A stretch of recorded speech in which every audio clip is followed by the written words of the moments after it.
Meus irmãos, que privilégio estar aqui mais uma vez no programa Tempo de Família, e dessa vez nós vamos falar sobre o amor conjugal, né? O amor que é fruto de uma decisão alicerçada na aliança em Deus.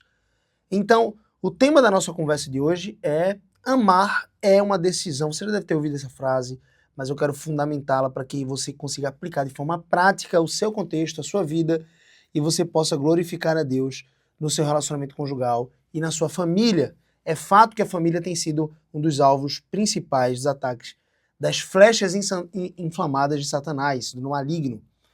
Mas nós precisamos entender que o amor, que é o vínculo da perfeição, é justamente o alicerce de todo relacionamento diante de Deus. Porque Deus é amor e importa que nós amemos como Ele nos ama. Então, amar é uma decisão. Agora pense um pouco. O que é amor para você? O que é amor?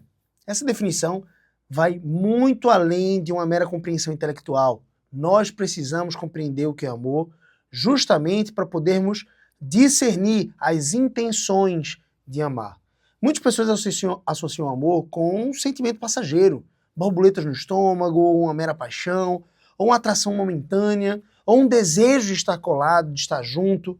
No entanto, essa é uma visão superficial e está longe de uma visão bíblica.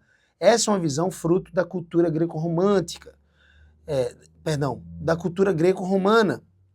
Essa é uma visão do cupido, né? Como que você é atingido por uma flecha e você obrigatoriamente vai devotar paixão, ou interesse, ou amor, ou vontade em direção a alguma outra pessoa. E esse amor é infantil, não bíblico, raso, superficial. Não que o amor não possa se manifestar de forma apaixonada, com intenção de estar perto, uma vontade intensa de poder colaborar com a vida daquela pessoa. Também o amor faz parte, né, dessa perspectiva sentimental. Mas ela não é meramente sentimental, ela não é meramente sentimentalista. Ainda mais numa geração que tem sido guiada pelos seus próprios sentimentos. Afinal, Satanás, na nossa geração, tem dito que nós só seremos felizes se formos o que nascemos para ser. E até aí ele acertou, né? Porque Satanás é especialista em mentir e também em contar meias verdades, que são mentiras e desvirtuam a gente do caminho estreito. Até aí ele está certo, por quê? Porque nós nascemos para ser mais semelhantes do Criador. Nós nascemos para ser mais parecidos com Jesus Cristo, o Filho perfeito, né, de Deus, obediente plenamente e que se afasta do mal. Nós nascemos para ser isso. Mas Satanás se aproveita de uma visão distópica da realidade, ele se aproveita de uma visão que é secularista, ou seja, distante de um Deus presente e bíblico, e ele diz, como não existe Deus, e ele quer negar a existência de Deus a todo custo, então ele afirma, e você nasceu para ser aquilo que você sente que nasceu para ser. Você nasceu para ser os seus sentimentos são o seu guia, então você tem visto toda a salada mista que tem acontecido na nossa geração e na nossa sociedade, pessoas confusas a respeito de quem são e, portanto, tomando decisões absolutamente equivocadas, inclusive de se divorciarem já numa fase estável da sua vida, né, para desfrutar de paixões carnais que deveriam ser mortificadas, né, no seu coração. Então, essa visão superficial de amor greco-romano, esse amor meramente romântico, embora eu realmente seja um defensor de um amor romântico, né, mas meramente romântico, que não está alicerçado numa aliança com Deus, é um amor infantil e vai te desviar de toda a felicidade, porque felicidade diz respeito a obedecer a Deus, a santificação. Eu já falei isso aqui em outros programas. Anote essa equação no seu coração. Felicidade é igual a santificação, ou seja, essa santidade de Deus, que é a busca pela perfeição em Cristo, a perfeita varonilidade nele. Jesus, segundo o texto de Hebreus, capítulo 1, versículo 9, foi ungido com óleo de alegria, de toda alegria. Foi o ser humano que foi mais alegre, acima de seus companheiros. É isso que o texto de Hebreus 1:9 diz, que porque Jesus odiou a iniquidade e a injustiça, e amou a justiça, amou a obediência, ou seja, ele odiou o pecado, aquilo que Deus odeia, e ele amou a obediência a Deus, a santidade, ele amou a justiça de Deus, Deus o Pai ungiu com óleo de alegria como a nenhum de seus companheiros. Então Jesus certamente foi o ser humano mais feliz dessa terra, não foi aquele que mais viveu facilidade. Perceba que nós muitas vezes confundimos conforto, facilidade, comodidade com aquilo que é felicidade. Felicidade bíblica é obediência a Deus. E dentro do panorama de obediência a Deus, quando você toma a decisão de se casar, quando você firma uma aliança com outro ser humano, né, com a pessoa da sua mocidade, quando você firma uma aliança com a sua esposa, com o seu marido, você então está dizendo, e através de votos, diante de Deus e diante dos homens, diante de testemunhas, você está dizendo, diante de votos, que você vai amar aquela pessoa na saúde e na doença, na riqueza e na pobreza, e seja em qualquer que seja a circunstância, por mais adversa, você prometeu amar. Você prometeu isso. E esse voto deve ser a base do seu amor, porque amor é de fato uma decisão. Richard Baxter, ele disse certa vez, amar a Cristo é mais do que um afeto passageiro, é uma decisão da vontade, uma entrega total e diária a Ele. É isso que nós precisamos desfrutar, tanto com o amor com Cristo, tanto com o amor dirigido ao nosso cônjuge e também aos nossos filhos. E até mesmo a palavra de Deus vai dizer que nós precisamos amar os nossos inimigos. Isso é fruto de uma decisão, obviamente, racional e que se traduz a respeito das nossas ações e também sentimentos. C.S. Lewis, certa vez ele disse que trate as pessoas como se você as amasse. E logo você vai perceber que passou a amá-las de forma verdadeira. Ele não está incentivando eu e você a sermos falsos, a sermos inconstantes. Não, ele está dizendo, guie o seu comportamento através de uma atitude racional e fruto de uma vontade de agradar a Deus. Trate as pessoas, se comporte como se você de fato amasse elas intensamente. E logo você vai perceber que o sentimento vai ser arrastado. É assim que os sentimentos de amor, inclusive amor romântico, são guiados. Certa vez eu estava conversando com uma pessoa idosa e ela disse que já não era apaixonada, ela vivia um casamento, na verdade, bem alicerçado, um casamento, né, que era exemplo para muitos jovens, obviamente, de muitos anos, mais de 40 anos de casado. E então ela disse que não tinha mais paixão. E ela não estava falando isso com nenhum tipo de peso ou dor. Mas eu tentei entender o seguinte. Eu fiz uma pergunta para ela. Eu fiz, você é apaixonada por alguém ou por alguma coisa? Ela disse, eu sou apaixonada pelos meus netos. Então os netos tinham chegado na vida dela. Ela tinha muitos netos, lindos netos, realmente uma avó incrível.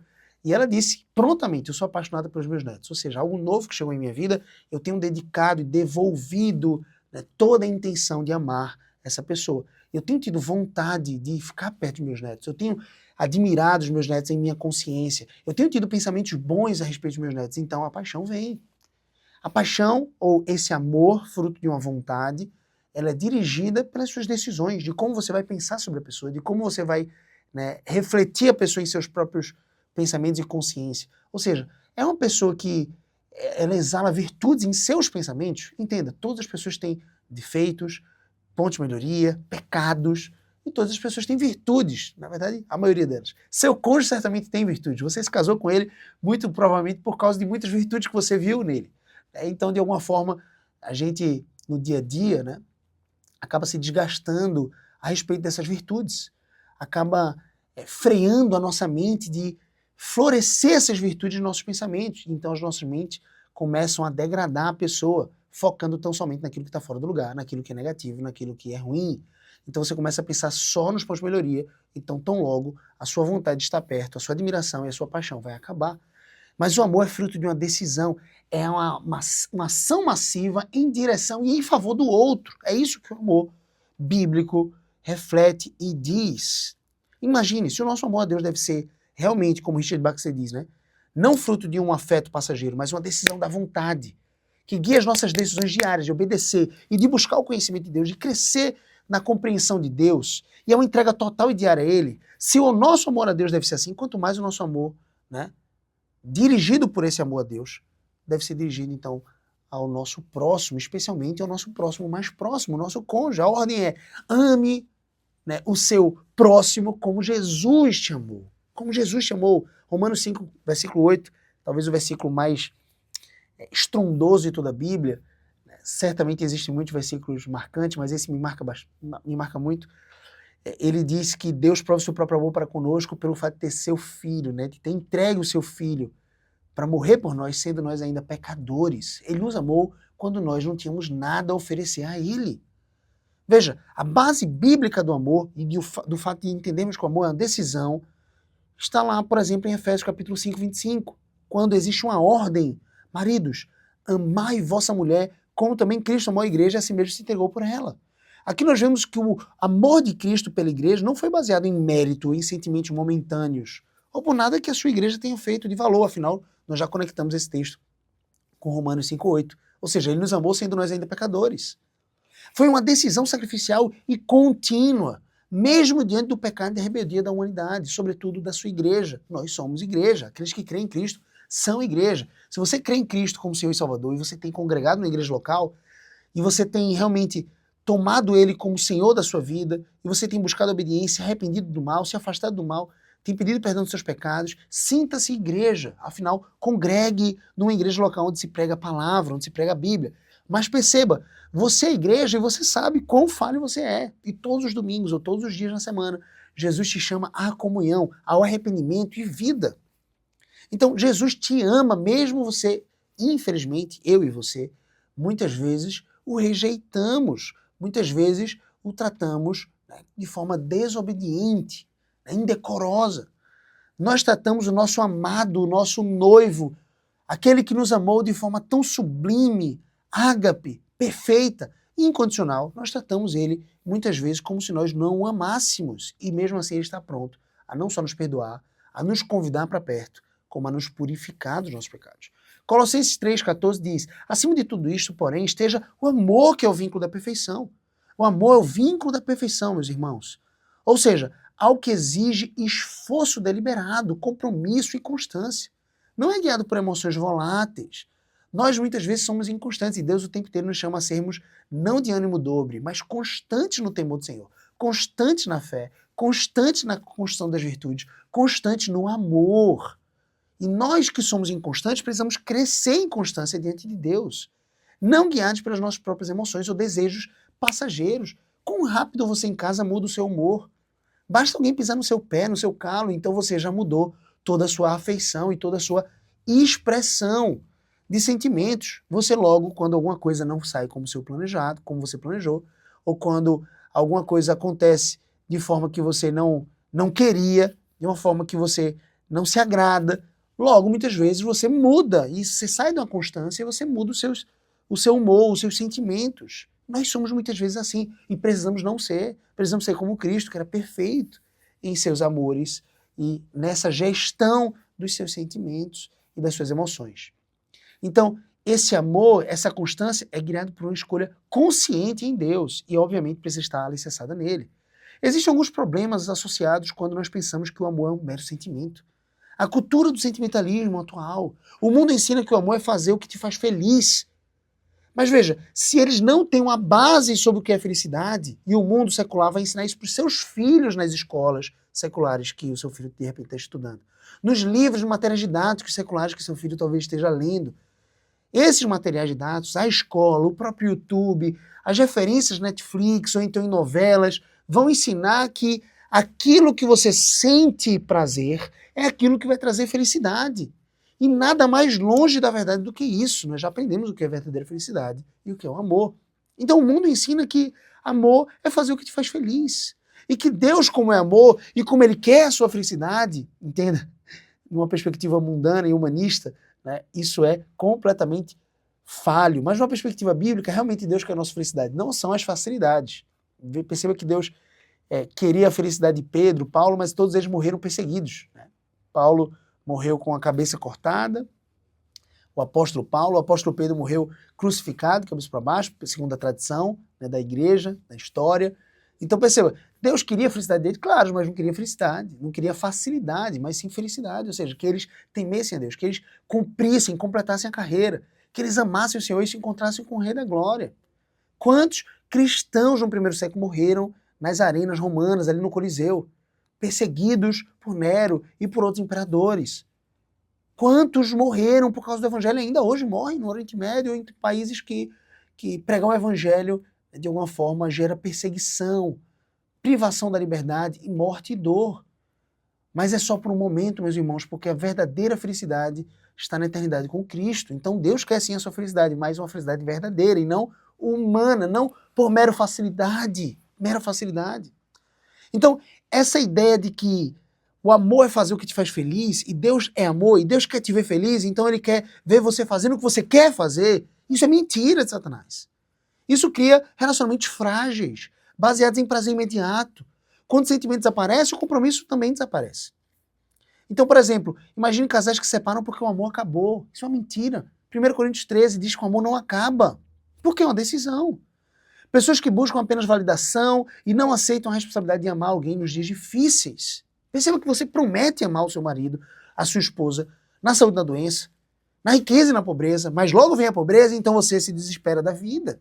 E logo vem a doença, então você diz, estou muito cansado para carregar esse fardo. Você já parou para pensar? Se o seu cônjuge ficasse tetraplégico, Deus te livre dessa situação tão incômoda, mas se isso acontecesse, será que Deus quer a sua felicidade, entre aspas? E essa felicidade diz respeito a você viver um relacionamento apaixonante com outra pessoa? Será que a sua felicidade diz respeito a isso? Ah, porque é um fardo difícil demais de carregar. Olha quantos anos essa pessoa está caminhando com um cônjuge tetraplégico, ou um cônjuge que sofreu um acidente de queimadura voraz no seu rosto e desfigurou o seu rosto. Você precisa encontrar beleza, constância e amor e felicidade até mesmo nas lutas. Entenda isso, por favor. Não estou dizendo que a sua vida vai ser fácil se você viver uma circunstância tão difícil como essa. Caminhar com um cônjuge tetraplégico. Talvez o seu cônjuge vai passar por crises difíceis nos seus próprios sentimentos. Vai desejar coisas terríveis, até mesmo divórcio, para te ver, de alguma forma, né, viver um relacionamento mais pleno, como se plenitude fosse isso. Talvez o seu cônjuge pense dessa forma. Aquele que sofreu, por exemplo, a tetraplegia. Mas você precisa estar constante no amor do Senhor para dizer, não, a minha felicidade mora em Cristo, a minha felicidade mora no Senhor Jesus. E, portanto, esse Senhor Jesus me ordenou continuar casado com você em amor e amar cada um dos meus dias, por mais difíceis que sejam. Amar cada um dos meus dias. Eu não estou falando que uma pessoa que vai viver uma circunstância tão difícil tem que andar entristecida, depressiva. Não! Temos que encontrar alegria nas dificuldades, nos percalços. Afinal, Romanos capítulo 8, 28 diz que todas as coisas cooperam para o nosso bem, para o bem daqueles que amam a Deus, daqueles que foram chamados segundo o seu propósito. Eu lembro que na pregação do meu casamento, esse foi o texto mencionado. Todas as coisas cooperam para o bem. Isso diz respeito também a casamento. As dificuldades, os percalços, os pecados devem, inclusive, né, sendo tratados e sendo geridos com arrependimento, fé e perdão, inclusive esses que muitas vezes nos distanciam de Deus, nos distanciam esses pecados da vontade de Deus perfeita para a nossa vida, né, de alguma forma, quando tratados e gerados a partir de arrependimento e perdão e reconciliados com Cristo, vão cooperar para o nosso bem, que é nos tornar mais parecido com Jesus. Irmãos, existe uma dicotomia, uma separação entre ser criança e ser adulto. Crianças fazem o que querem. Uma criança consegue ser inconsequente a ponto de não discernir, né, pela sua estutícia. A palavra de Deus diz que a estutícia está ligada ao coração da criança. Por isso que eles precisam de adultos para gerirem a sua vida, né? Nossos filhos precisam de nós, em certa medida, e a gente precisa estimular essa autonomia deles para que eles caminhem de forma racional e boa e positiva e criá-los na demonstração e no caminho do Senhor. Mas entenda, por um momento, seu filho vai ter a inconsequência de, sendo diabético, por exemplo, ele pegar uma jujuba para comer. E ele quer usar jujuba, e ele quer usar biscoito treloso, ele quer, nada contra o biscoito treloso, mas também nada a favor, né? Não é tão saudável. Então, assim, ele vai querer comer açúcar, entenda, porque é prazeroso, porque é fácil, porque é bom num primeiro momento. E você, como adulto, você vai precisar frear aquilo. Mas veja, muitos adultos estão agindo como crianças em seus casamentos, querendo mero açúcar, querendo facilidades, fazendo apenas o que querem. Adultos fazem o que precisam, crianças fazem o que querem. Até que um adulto, que sabe o que é melhor para essa criança, possa ordenar aquilo que é bom. E ela possa, de fato, fazer aquilo que é bom. Um casamento não pode sobreviver na base de desejos infantis. Um adulto comprometido escolhe amar, mesmo quando não sente vontade, porque entende que amar é um dever.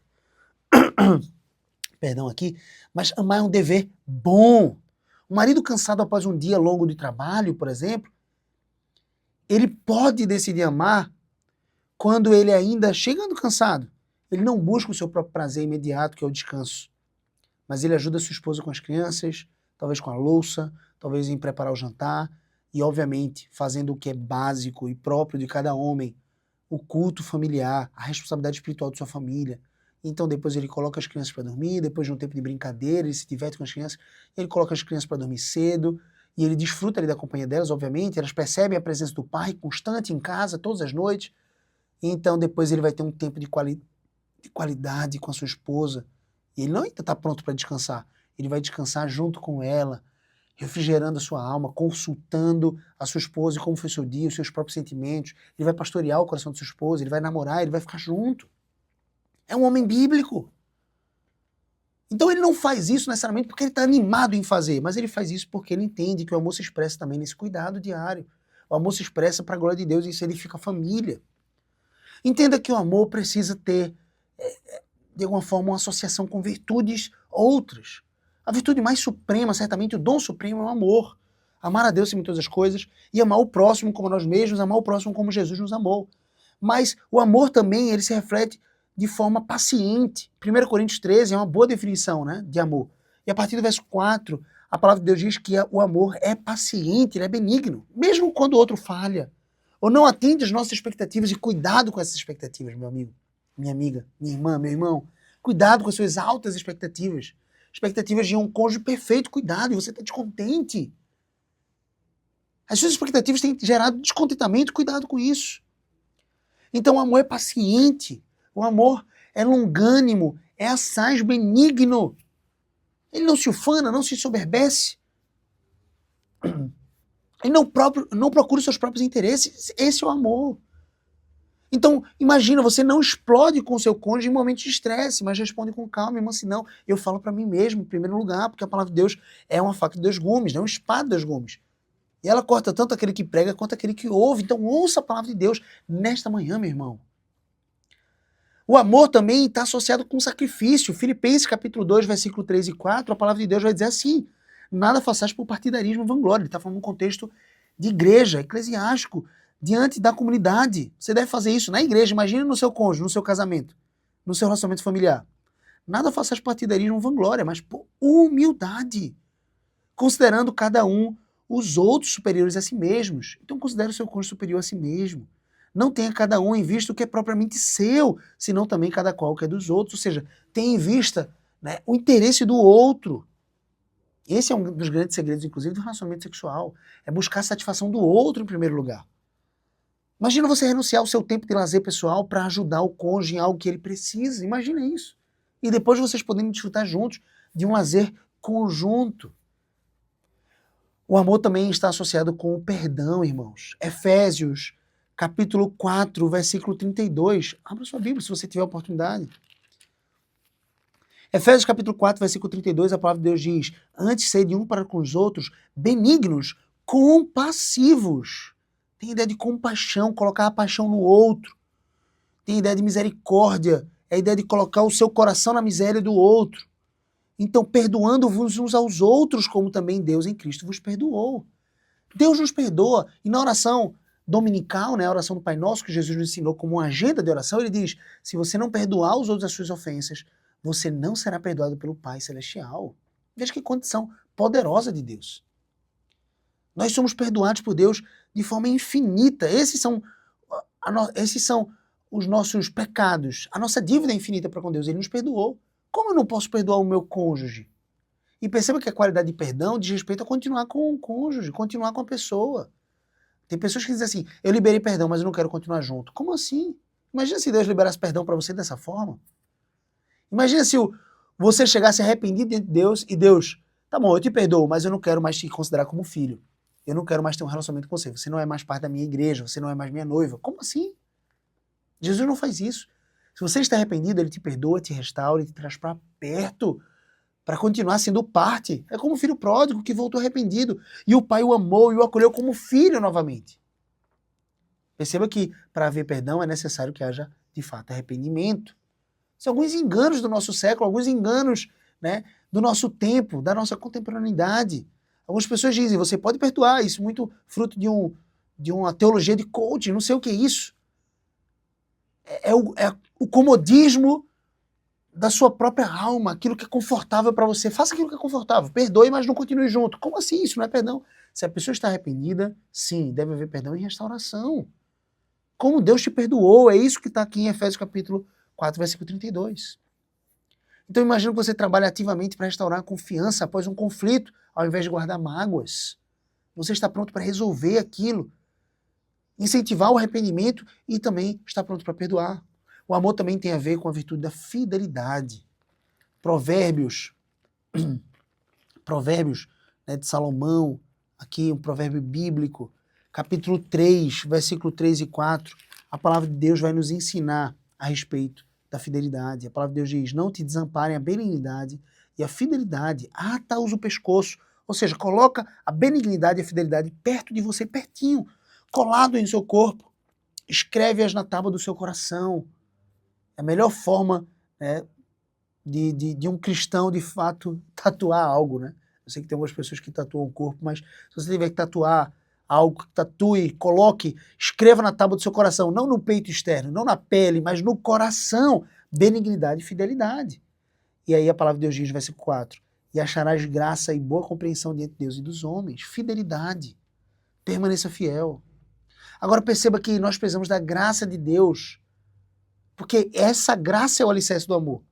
Nós não podemos amar corretamente sem a graça de Deus. A Bíblia diz que nós o amamos porque ele nos amou primeiro, 1 João capítulo 4, versículo 19. Então amar é uma resposta ao amor que recebemos de Deus. Você tem percebido esse amor de Deus? Perceba, a palavra de Deus em nenhum momento diz que você só pode amar se você amar a si mesmo. A palavra de Deus diz que você só pode conhecer o amor se você for amado por Deus e se você viver nesse amor. É diferente. Algumas pessoas estão confundindo e trazendo conjecturas estranhas para textos bíblicos. O texto bíblico nunca disse você só vai amar se você amar a si mesmo. A palavra de Deus, ame. A palavra de Deus diz, ame como você já se ama. Você já se ama o suficiente. Você já busca o seu próprio interesse. Então ame o próximo, buscando o interesse do próximo. Mas perceba que a palavra de Deus diz corretamente que nós o amamos porque ele nos amou primeiro. E nós só podemos conhecer o amor se de fato conhecermos a Deus. Então, meus irmãos, perceba que a sua vida matrimonial precisa da graça do Senhor, precisa do amor de Deus. Mas como é que você vai desfrutar do amor de Deus se você tem se afastado dele? Se você não tem orado, se você não tem buscado intimidade, se você não tem lido a Bíblia e conhecido o Senhor e não tem crescido no conhecimento do Senhor.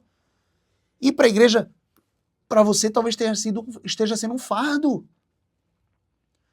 Ouvir uma pregação de 45 minutos, 50 minutos, tem sido um fardo para você. Por quê? Onde estão as suas afeições? Coloque suas afeições naquilo que é bom, no Senhor. Ore pelo seu casamento. Perdão. Renato, essa parte travou um pouquinho aqui, que eu tô...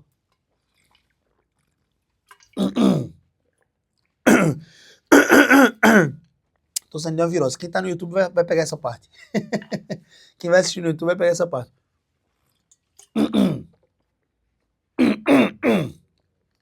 Ore por mim, meus irmãos. Ore por mim. Posso voltar aqui, Renato? Bênção. Então, se você ficou comigo até agora, paciência, obrigado, viu? Vou voltar agora, tá? Nesse momento. Então, ore pelo seu casamento. Entregue o seu casamento ao Senhor, confiando nele, entregando o seu caminho a ele e, ao mesmo tempo, meus irmãos, meditando nas Escrituras Sagradas, conhecendo sobre o amor de Deus, para não ser levado por conselhos de pessoas falidas em seus relacionamentos. Você fala que não está feliz no seu relacionamento, uma pessoa que não conhece a Deus, até pode estar dentro da igreja, mas não conhece a Deus, não conhece o amor de Deus, não conhece o que é felicidade, ela pode dizer, separa, vai lá, se divorcia, então é uma solução fácil. Como se fosse fácil, né? Porque não é. Leia a palavra para entender o amor de Deus. Busque o temor do Senhor, porque o temor do Senhor é o princípio de toda sabedoria. Leia Provérbios capítulo 9, versículo 10 para entender isso. Charles Spurgeon certa vez disse, o amor de Deus é como uma fonte constante, abundante e suficiente para nos ensinar a amar, mesmo quando isso se torna difícil. Então, perceba, meus irmãos, o amor que nós devemos decidir, e que já decidimos, e que precisamos continuar decidindo, amar o nosso cônjuge, é o amor que espelha o amor de Cristo. Amar como ele ama, sacrificialmente, sem esperar retorno imediato, e firme nos dias bons e ruins. Esposas, pautem o seu amor para com seus maridos no respeito, na honra, na admiração. Essa é a linguagem que o seu marido entende. Maridos, pautem o seu amor, né, para com sua esposa no sacrifício, no se doar, no ser companheiro, no de alguma forma entregar romance, cuidado para com sua esposa. Essa é a linguagem que ela entende. Então imagine como Cristo lavou os pés de seus discípulos, mesmo sabendo que seria traído, mesmo sabendo que os seus 11 além daquele que era filho da perdição, que o trairia com um beijo no jardim de Getsemane, os 11 fugiriam da sua presença. Nós devemos servir os nossos cônjuges independentemente das circunstâncias. Amor tem a ver com serviço, tem a ver com cuidado, tem a ver com buscar o interesse do outro. Então, para deixar uma reflexão final para vocês, se o amor fosse apenas um sentimento, Deus teria enviado Cristo para nos salvar, de fato? Se fosse um mero sentimento, ele é satisfeito em si mesmo, ele não precisava da gente, mas mesmo assim ele decidiu nos amar. E a que custo? O custo de mandar o seu filho, a plenitude de Deus, aquele por meio de quem tudo que foi feito se fez, Jesus Cristo, é a imagem do Deus invisível, ele é nele que nos movemos e existimos. Mais do que a coroa da criação, ele é a razão da criação, Cristo Jesus. Ele enviou o seu Filho perfeito para morrer por pecadores como eu e você. Isso não foi fruto de mero sentimento, meus irmãos. Não foi fruto de mero sentimento. Deus escolheu nos amar. Assim, amar é uma decisão fundamentada no caráter de Deus, não nas emoções passageiras ou voláteis humanas. As suas emoções precisam ser gerenciadas por essa decisão de amar o seu cônjuge, o próximo, a igreja, a palavra de Deus, o próprio Deus acima de todas as coisas. Então, eu tenho um chamado para você, um chamado à decisão, para a gente finalizar isso. Reflita sobre as áreas em que você tem falhado em amar deliberadamente. E peça a Deus graça para que você possa crescer no amor. Nós oramos por tantas coisas, meus irmãos, mas eu vejo pouca oração a respeito do amor. Eu vejo pouca oração a respeito de você amar não apenas o seu cônjuge, mas os seus filhos, amar o seu próximo, amar familiares desafiadores, amar a igreja do Senhor e os irmãos em Cristo. Lembre-se, o amor nunca falha. 1 Coríntios 13:8 diz isso. Mas apenas quando está enraizado na verdade da palavra de Deus e no poder do Espírito Santo. Então, eu quero convidar você a refletir sobre esses aspectos, a refletir sobre tudo aquilo que foi falado, a mastigar e tomar decisões. Se você não tomar decisões práticas agora, é provável que esse conhecimento vai escapar da sua mente. Ele é volátil. Por isso você precisa tomar decisões. O que você vai fazer de forma prática a partir daquilo que você aprendeu hoje. Ok? Eu espero que você possa ser abençoado e edificado abundantemente na palavra do Senhor. Eu espero que tenha sido edificante também para você esse programa, esse tempo de estudo bíblico. E se você quiser aprender um pouco mais sobre casamento, relacionamento familiar, criação de filhos, educação cristã, filosofia cristã e um pouco de teologia, um pouco da palavra de Deus, relacionamento com Deus, me siga no @GabrielCBO lá no Instagram e também no YouTube, GabrielCBO, Casamento Abundante. Ok? Deus te abençoe abundantemente. Siga também a minha esposa, Andressa Ecoprime, Andressa com 2 S, Ecoprime com 2 Cs, tudo junto. E siga também a página da Escola Ecoprime, que é a nossa escola de educação infantil até o ensino médio, e tem abençoado centenas de famílias pela graça do Senhor. Uma escola cristã, bilíngue, aqui no bairro de Aldeia, né, na região metropolitana do Recife, Camaragibe, ok? Deus te abençoe abundantemente. Vamos orar? Senhor Jesus, guarda a vida de cada pessoa que tem escutado e assistido esse programa. Que o teu nome seja glorificado na vida deles, Senhor Deus. Que esse tempo, Senhor Deus, de falar a respeito de como o amor é uma decisão e como ele está pautado no teu caráter, Deus, possa ter sido abençoador e possa trazer transformações práticas, um renovo para aqueles casais que estavam em crise, um renovo, Senhor Deus, para aqueles casais que estavam vivendo dificuldades, estavam arrefecendo em relação ao amor, que eles possam renovar esses votos em Ti. Em nome de Jesus te oramos. Amém. Deus te abençoe abundantemente. Até o próximo programa.